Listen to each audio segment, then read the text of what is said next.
L'image a fait le tour du monde. Félix Tshisekedi et Martin Fayulu face à face. Le président de l'ECD a réussi à avoir ces face-à-face après seulement quelques jours de sollicitations.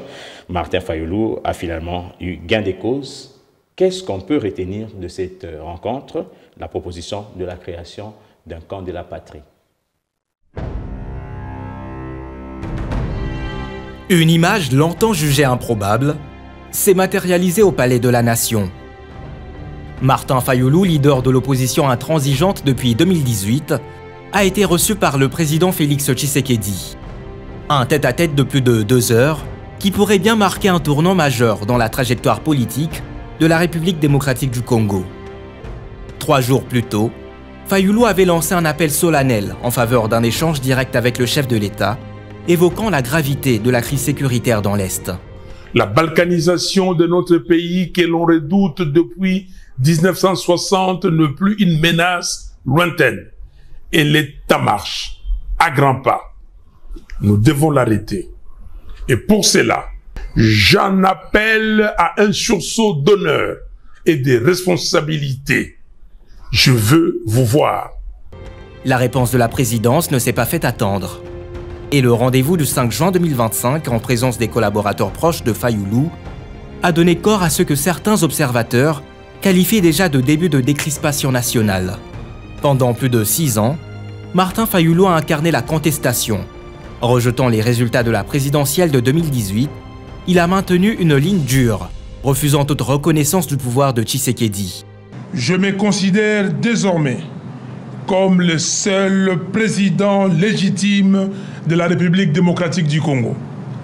Dès lors, je demande au peuple congolais de ne pas reconnaître tout individu qui se prévaudrait illégitimement de cette qualité, ni obéir aux ordres qui émaneraient de lui. Son opposition n'était pas simplement politique, elle était existentielle.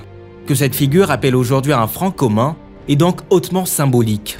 Dans ses propos à la presse, Fayulu a proposé la création d'un camp de la patrie, appelant un pacte national pour contrer la dislocation de l'État congolais. Plus qu'un simple geste politique, il s'agit d'un appel à une refondation morale et institutionnelle. Le pays est attaqué de toutes parts, il faut dépasser les clivages politiques, a-t-il martelé dans un ton plus rassembleur qu'accusateur. Nous n'avons pas 36 solutions. Nous devons créer un camp de la patrie. Donc les gens qui luttent pour leur pays. Et donc pour cela, avec toutes ces crises que nous avons, crise sécuritaire, crise sociale, crise politique, la solution c'est un dialogue. L'appel de Fayulu s'inscrit dans un contexte de forte polarisation. Aujourd'hui, le champ politique congolais se structure autour de 3 forces antagonistes. L'Union sacrée de la nation, plateforme présidentielle, forte d'une majorité parlementaire et institutionnelle. Ce camp semble ouvert à des alliances larges, y compris avec des figures naguère jugées infréquentables. Le pôle de Goma, nouvel épicentre d'une opposition radicale, où Joseph Kabila, Moïse Katumbi et Corneille Nangaa mènent des démarches parallèles. Loin de Kinshasa, cette coalition informelle porte un discours frontal, souvent appuyé par des actions militaires à travers le M23FC. La ligne entre politique et insurrection y est de plus en plus floue. Les figures de l'opposition modérées comme Jean-Marc Abound, Setski Kouni ou Délice Essanga critiquent mais isolées. Elles peinent à fédérer ou à s'imposer dans un débat dominé par les extrêmes. Parce qu'on finance tel pour donner des fausses informations et influencer la communauté internationale. La communauté internationale doit prendre ce que le peuple congolais veut. Fayulu, par son geste, introduit un 4e espace, celui d'un nationalisme de compromis, susceptible de dialoguer sans renier ses convictions.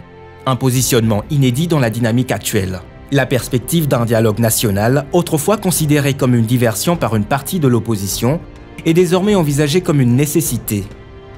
Le climat sécuritaire, en particulier dans l'Est, a atteint un point de bascule.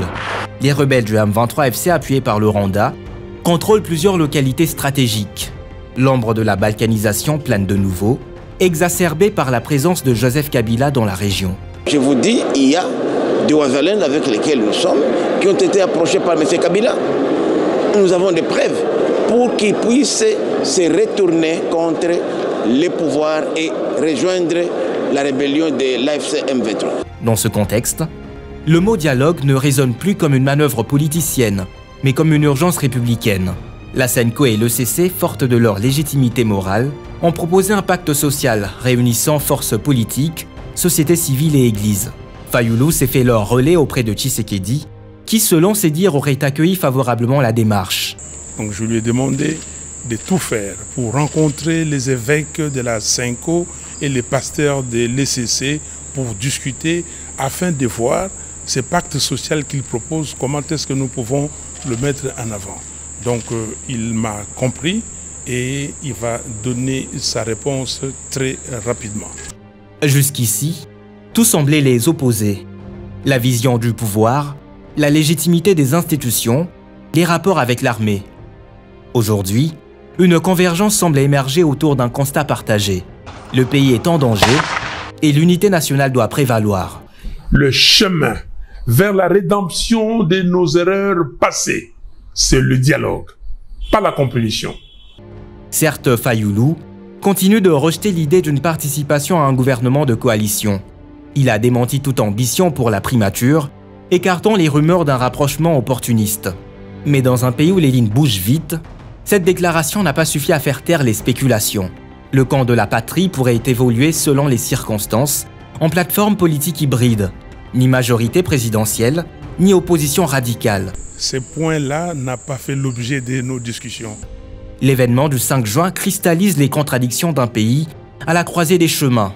Une crise sécuritaire sans précédent dans l'Est, avec une implication avérée de puissances étrangères, des institutions affaiblies, en mal de légitimité populaire malgré une majorité écrasante, un peuple désabusé, oscillant entre résignation et colère sourde face à la pauvreté, l'inflation et les coupures de courant.